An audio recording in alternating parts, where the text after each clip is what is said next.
안녕하세요. 교과 나눔 시간에 오신 여러분들을 진심으로 환영합니다. 세 가지 우주 기별의 마지막 교과 하나님의 영광으로 빛남이라는 제목을 가지고 오늘 살펴보도록 하겠습니다. 먼저 기도드리고 오늘 수요일 교과 내용을 살펴보겠습니다. 기도하겠습니다. 하늘에 계신 저희들의 아버지, 저희들에게 하나님으로 인하여 빛의 세계를 바라보게 하심을 인하여 감사합니다.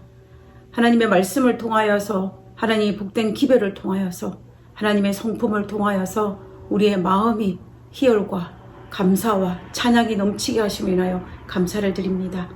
아버지, 이 시간에도 저희들에게 오셔서 우리의 기쁨이 되어주시고 우리의 찬양이 되어주시고 우리가 살아갈 이유가 되게 하여 주옵소서. 그리고 오늘 하루도 살아갈 수 있는 영적인 힘과 삶의 힘을 허락하여 주심을 인하여 감사를 드립니다. 이 시간도 온전히 아버지께 영광 돌리는 시간 되게 하여 주옵기를 거룩하신 예수님의 이름으로 기도드렸습니다. 아멘. 감사합니다. 이제 마지막 교과도 중반기를 넘어서고 있습니다. 지금까지 살펴본 내용을 간단히 정리를 하고 오늘 교과 내용을 살펴보도록 하겠습니다. 우리가 1월 소재에서는 예수님의 재림이 분명히 우리에게 임할 것이기 때문에 우리는 그날을 위해서 깨어서 준비해야 된다라는 사실을 살펴보았습니다. 그리고 월요일 소재에서는 우리가 어떻게 깨어 있을 수 있을지에 대해서 살펴보았는데요. 그 내용은 가장 좋은 방법은 날마다 꾸준하게 진리를 알아가는 기쁨의 자극을 통해서 우리가 영적으로 깨어 있다라는 사실을 살펴볼 수가 있었습니다.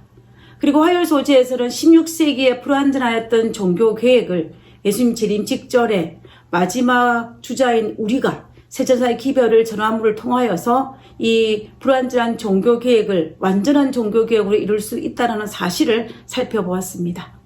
그러면 오늘은 하나님의 영광으로 온 땅이 가득함이라는 제목을 가지고 수요일 소재의 내용을 살펴보도록 하겠습니다. 먼저 이번 주 교과, 특별히 오늘 교과를 잘 이해하기 위해서 하나님의 영광이 무엇인지에 대한 정의를 살펴보고 내용을 살펴보는 것이 좋을 것 같습니다. 하나님의 영광은 무엇일까요? 오늘날 세상 사람들이 말하는 영광과 그리고 기독교에서 말하는 영광은 분명한 차이가 있습니다. 세상이 말하는 영광은 찬란하게 빛날 정도로 명예로움을 말할 때에 사용합니다. 그러나 기독교에서 말하는 영광은 오직 하나님과 그분의 역사에만 적용할 수 있는 단어입니다.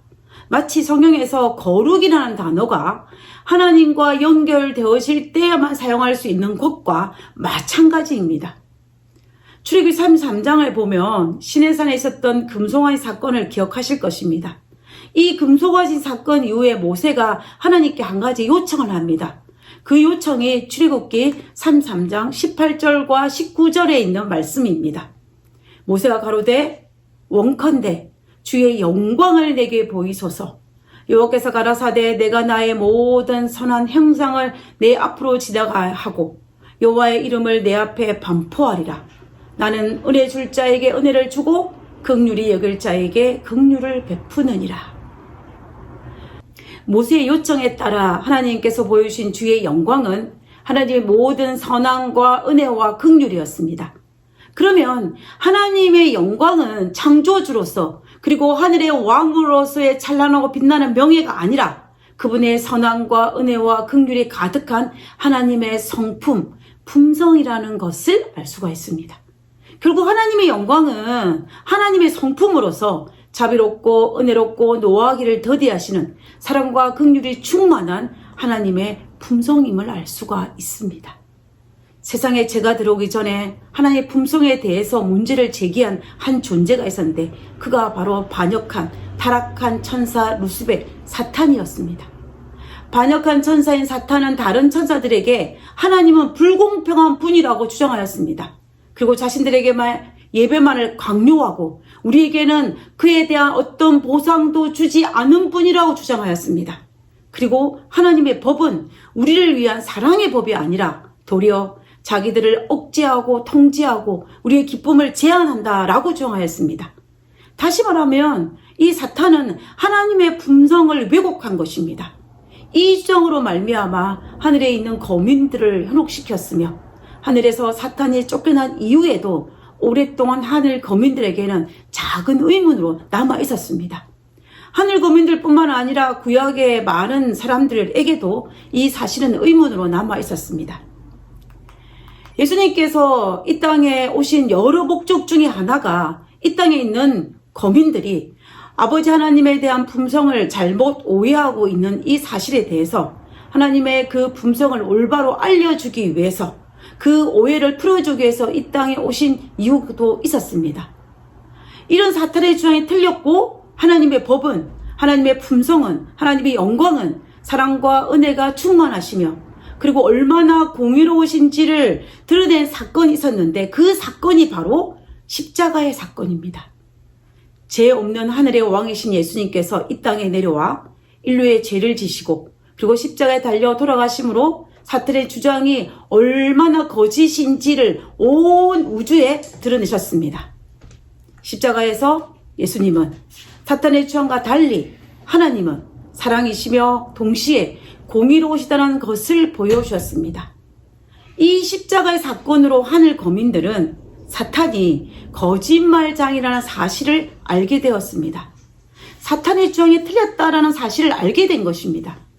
그래서 요한은 예수님의 십자가 사건을 기록하면서 요한계시록 12장 12절에 이렇게 기록하였습니다. 계시록 12장 2절에 그러므로 하늘과 그 가운데 거하는 자들은 즐거워하라. 그러나 땅과 바다는 화 있을진저 이런 마귀가 자기의 때가 얼마 못된 줄을 알므로 크게 분내어 너희에게 내려갔음이라 하더라. 하늘과 그 가운데에 거하는 자들, 즉 하늘 거민들은 십자가를 통해서 사탄의 거짓말이 들이닥기 때문에 더 이상 현혹되는 일이 없기 때문에 즐거워하라는 것입니다. 그러나 그와 반면에 이 땅에 거하는 우리들은 아직도 온전히 하나님의 품성을 이해하지 못했기 때문에 사탄은 자신이 가지고 있는 모든 에너지를 동원하여서 우리를 유혹할 것이기 때문에 우리에게 아직도 화가 있다라고 예언하고 있는 것입니다. 결국 하나님은 얼마나 자비롭고 은혜롭고 사랑이 많으신지 그리고 얼마나 공의로우신지에 대한 그분의 성품을 보여주신 최고의 사건이 바로 십자가 사건입니다. 이 땅에 거하는 우리들이 십자가를 통하여서 보여준 하나님의 사랑으로 충만하게 되어 우리의 성품이 변화될 때에 이 땅은 마침내 하나님의 영광으로 가득 차게 될 것입니다. 하나님을 사랑하는 백성으로 그리고 하나님을 사랑하는 자녀로 나의 삶의 모습 속에서 그분의 사랑이 나타나는 것이 드러나는 것이 하나님의 영광으로 성품으로 세상을 환하게 비추는 것입니다. 그래서 마침내 요한계시록 18장 1절의 말씀이 그 예언이 성취되는 것입니다. 이일 후에 다른 천사가 하늘에서 내려오는 것을 보니 큰 권세를 가졌는데 그의 영광으로 땅이 환하여지더라. 하나님의 성품이 우리를 통해 나타날 때 이 어두운 세상이 하나님의 영광으로 환하게 밝혀지게 된다라는 예언인의 말씀입니다. 185페이지에 있는 영감의 교훈을 한번 읽어보도록 하겠습니다. 하늘이 높이 평가하는 신령하고 도덕적인 성품. 하나님께서 높이 평가하시는 것은 어떤 지위나 유한한 지혜가 아니며 인간적인 자격과 재능도 아니다. 인간의 지능과 이성과 재능은 하나님의 영광과 당신의 영원한 왕국의 건설을 위하여 사용하도록 주신 하나님의 선물이다. 천국의 안목에서 볼 때 가치가 있는 것은 신령하고 도덕적인 성품이며 그러한 성품은 끝없는 영원한 세대를 위하여 사망의 권세를 이기고 불멸의 영광스러운 몸을 이루게 할 것이다.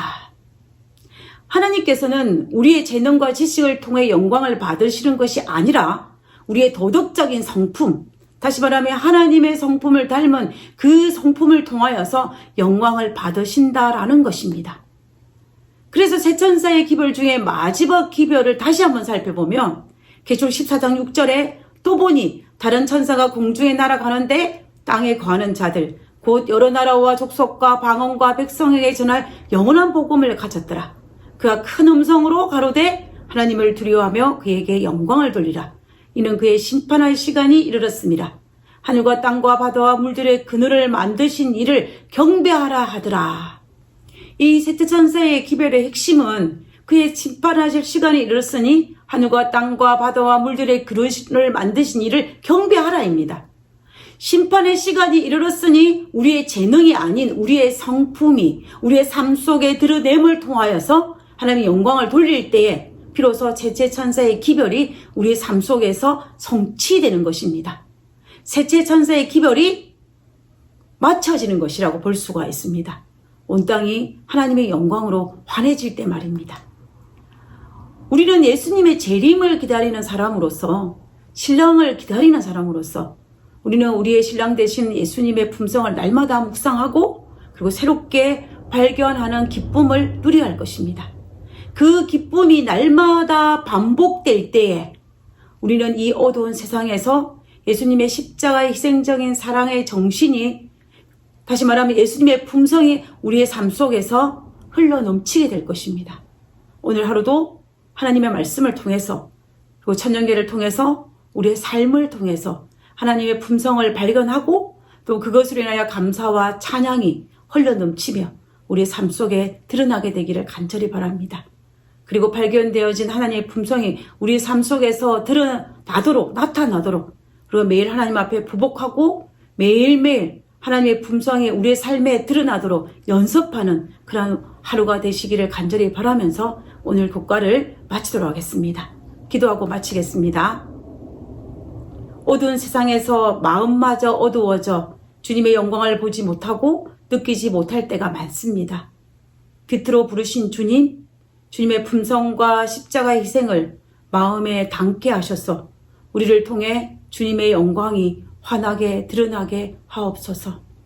아버지여, 우리를 불쌍히 여기사 우리가 깨달은 하나님의 그 놀라운 품성을 우리의 삶 속에 드러낼 수 있도록 우리를 도와주시옵소서.